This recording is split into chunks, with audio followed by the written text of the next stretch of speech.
Welcome to NOTA TV. కేంద్ర ప్రభుత్వం ఇచ్చిన పథకాలు అమలు చేయాలని చెప్పి రైతు సంఘాలన్నీ ఇక్కడైతే స్ట్రైక్ చేయడం అయితే జరుగుతుంది. అసలు వాళ్ళ ఆవేదన ఏంటి అని తెలుసుకుందాం రండి. నమస్తే అన్న, మీ పేరు? నా పేరు సత్యనారాయణ, ఏఐటీసీ రంగారెడ్డి జిల్లా సెక్రటరీ. అయితే ముఖ్యంగా ఏంటంటే మనం చూస్తూ ఉన్నాం, ఈరోజు 3 సార్లు కేంద్రంలో అధికారంలోకి వచ్చినటువంటి నరేంద్ర మోడీ మరి ప్రజా కార్మిక వ్యతిరేక విధానాలు అవలంబిస్తూ ఈరోజు ప్రజలకు, కార్మిక వర్గానికి, రైతులకు తీవ్రమైనటువంటి అన్యాయం చేస్తూ ఉన్నాడు. ఆ విధంగా చట్టాలు కూడా తీసుకొస్తున్నాడు. మనం చూస్తూనే ఉన్నాం. రైతు వ్యతిరేక చట్టాలు 3 నల్ల చట్టాలు కూడా తీసుకురావడం జరిగింది. మళ్ళీ వెనక్కి తీసుకోవడం చెప్పేసి రైతులను కూడా క్షమాపణ చెప్పడం కూడా జరిగింది.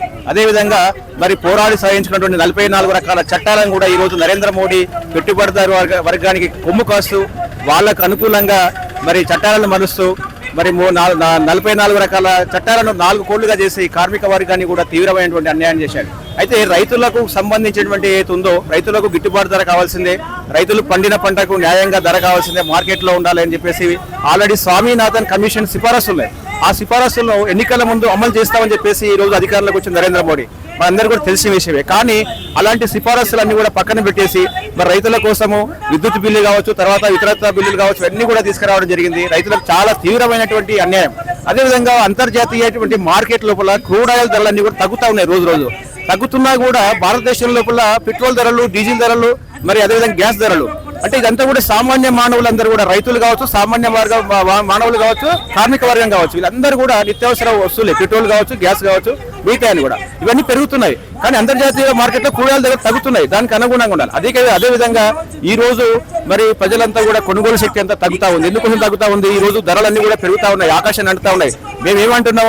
ధరలకు అనుకూలంగా కార్మికుల యొక్క జీతాలు పెంచండి అంటున్నాం. కానీ ఆ విధంగా చట్టాలు తీసుకురావట్లేదు. ఈ రోజు మరి పోరాడి సాధించినటువంటి 8 గంటల పనిదినం ఉంది కార్మికులంతా కూడా. కానీ ఈ రోజు 12 గంటల పనిదినం అని చెప్పేసి ఈ చట్టాలు మారుస్తూ పెట్టుబడిదారి కొమ్ము కాస్తూ ఈ రోజు నరేంద్ర మోడీ కార్మిక వర్గానికి, మరి ప్రజలకు, అదేవిధంగా రైతాంగానికి తీవ్రమైన అన్యాయం చేస్తుండ్రు. దానికోసమే ఈ ధర్నా కార్యక్రమం.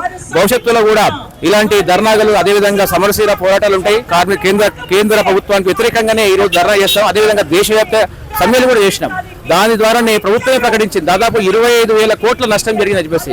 భవిష్యత్తులో కూడా అలాంటి పోరాటాలు చేస్తాం. ఏ విధంగా అయితే ప్రజలకు కానీ, రైతులకు కానీ ఏ విధంగా న్యాయమైన చట్టాలు ఉన్నాయో అవన్నీ కూడా అమలు చేసేంత వరకు మా పోరాటం ఆగదు. ఇప్పుడు ఏదైతే కేంద్ర ప్రభుత్వం ఏదైతే రైతులకి ఇప్పుడు ఏదైతే అమలు చేసింది, ఏవైతే ఇప్పుడు వాళ్ళకి రైతులకు ఏదైతే చెప్పాలనుకుంటే, ఏవైతే ఇస్తామనుకుంటుందో అవన్నీ అమలు చేసామైతే చెప్తుంది.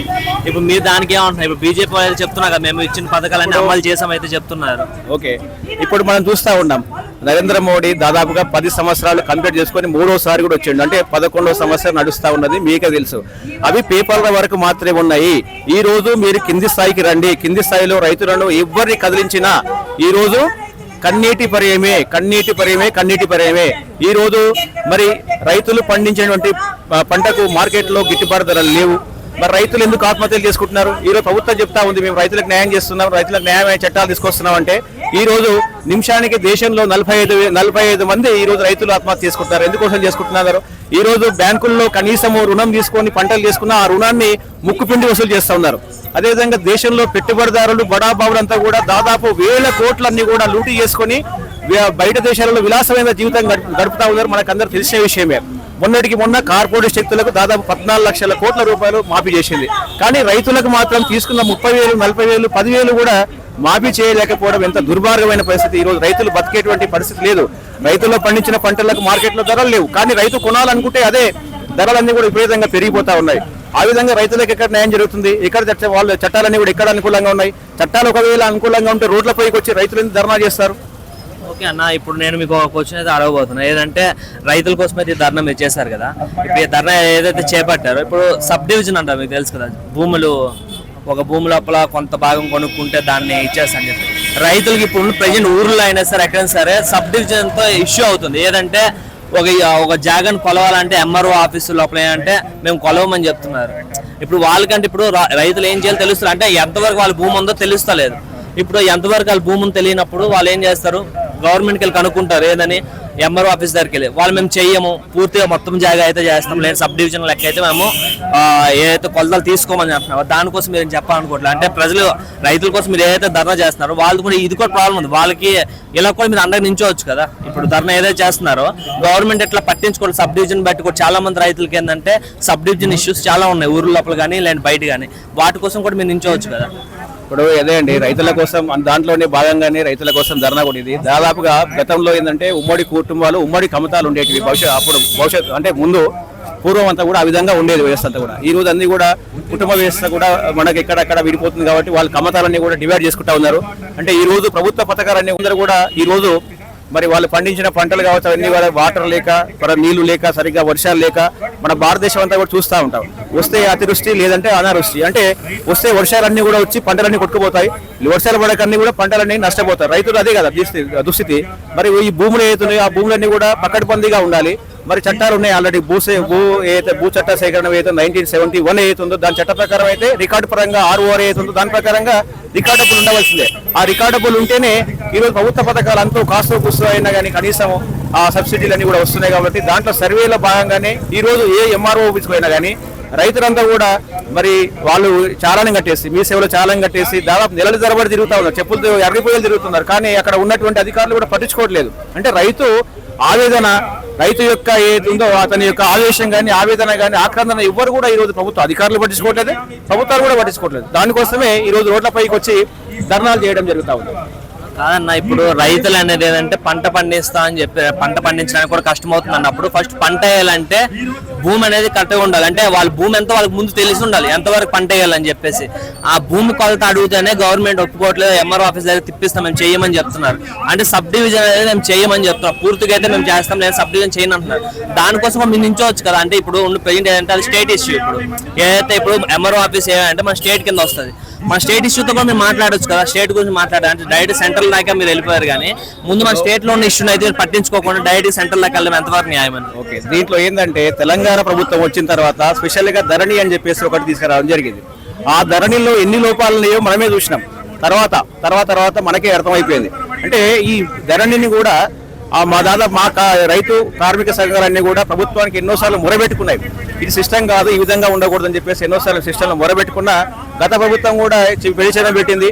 మరి అందుకే ఈ రోజు ప్రభుత్వం అంతా కూడా కుప్పగోలు పోల్సింది వచ్చింది. ఇప్పుడు ప్రభుత్వం కాంగ్రెస్ ప్రభుత్వం వచ్చింది కాబట్టి మేము మిత్రపక్షంగా ఉన్నాం కమ్యూనిస్ట్ పార్టీగా. ఈ రోజు మా సారు కూనమనేని సాంబశివరావు గారు కూడా మన ప్రజా సంఘాలు రైతు సంఘాలు అన్ని కూడా తీసుకుపోయి రేవంత్ రెడ్డి ముఖ్యమంత్రి గారితో చర్చ చేయడం జరిగింది. ఈ రోజు కూడా వాళ్ళు కూడా భూ రికార్డ్స్ ఏతుందో దాన్ని కూడా వాళ్ళు చేంజ్ చేయడానికి ఈ రోజు అసెంబ్లీలో తీర్మానం చేయించమని చెప్పి కూడా చెప్పడం జరిగింది. మరి అది ఏ విధంగా చేస్తారో, మరి రైతులకు అనుకూలంగా ఉంటుందా లేకుంటే వ్యతిరేకంగా ఉంటుందో, ఒకవేళ వ్యతిరేకంగా ఉంటే మళ్ళీ రైతులతోటి మేము పోరాటం చేయడానికి సిద్ధంగా ఉంటాం. ఇప్పుడు ఏదైతే రేవంత్ రెడ్డి చేస్తా అని చెప్పి మీరు ఏదైతే చెప్పారో తన సొంతూరులో కొడంగల్ లోపలనే కొంతమంది రైతులకి ఇష్యూ ఈ సబ్ డివిజన్ మీకు ఏదైతే చెప్పానో ఆ ఇష్యూ ఇప్పటికీ నడుస్తుంది. ఇది ఒక 4 వీక్స్ అని అవుతుంది. అంతే 4 వీక్స్ లోపల ఈ ఇష్యూ కూడా జరిగింది. అంటే సొంత నియోజకవర్గంలో కూడా ఆయన రైతులకు అనేది చేయలేకపోయినప్పుడు ఇప్పుడు వాళ్ళ గురించి కూడా మీరు కాంగ్రెస్ రేవంత్ రెడ్డి పైన కూడా అడగొచ్చు కదా. అంటే ఓన్లీ డైరెక్ట్ మీరు సెంట్రల్ బీజేపీ దాకా వెళ్ళిపోయారు కదా, దాని గురించి అడుగుతున్నారు. ఏదైతే భూసేకరణ ఫార్మాసిటీ కోసం చేస్తా ఉన్నాడో ప్రభుత్వం అంతా కూడా మేము అభివృద్ధికి వ్యతిరేకం కాదు, అభివృద్ధి కావాల్సిందే. కాకపోతే ఏంటంటే అక్కడ ఉన్నటువంటి రైతులకు ఫస్ట్ న్యాయం జరగాలి. ఆ భూసేకరణ చట్టం ప్రకారం ఏదైతే 2013 భూసేకరణ చట్టం ఏదైతుందో దాని ప్రకారం ఉండాలి.